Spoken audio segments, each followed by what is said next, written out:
Here we have, in the case of Joyless Behar, a case of a very bitter, angry, probably going crazy, delirious liberal woman who has probably not been laid in many, many centuries. And yes, I say centuries because anyone who has the face like this, it has to be centuries.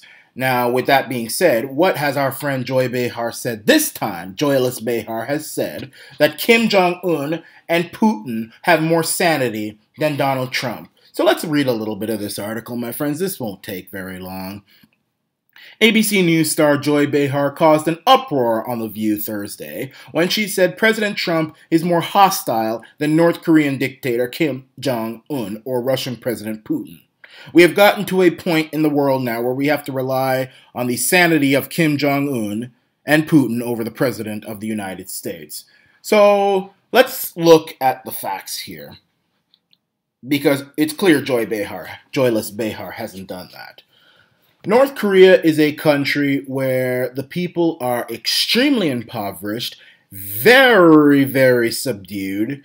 It's a dictatorship to the max, run by only one family who is not afraid to take people and their families and put them in death camps if one person in that family dares to criticize the regime or the country. That's the punishment for criticizing or saying anything bad about Kim Jong-un's regime or his country or his family. You get taken to a death camp, and so does your family.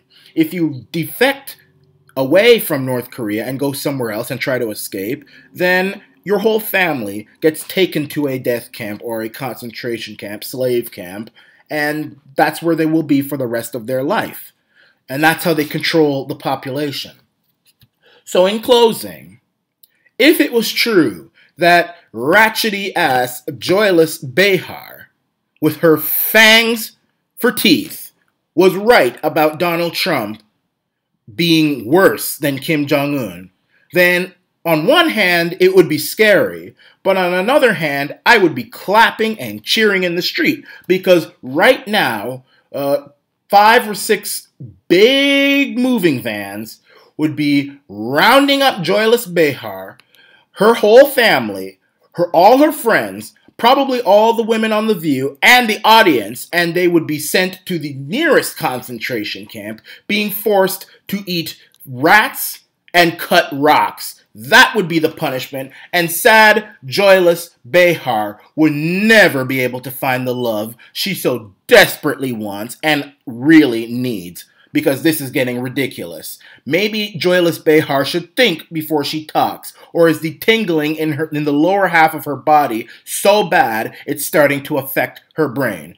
Joyless Behar, find a man who can please you and stop talking rubbish. This is the Arana Nation.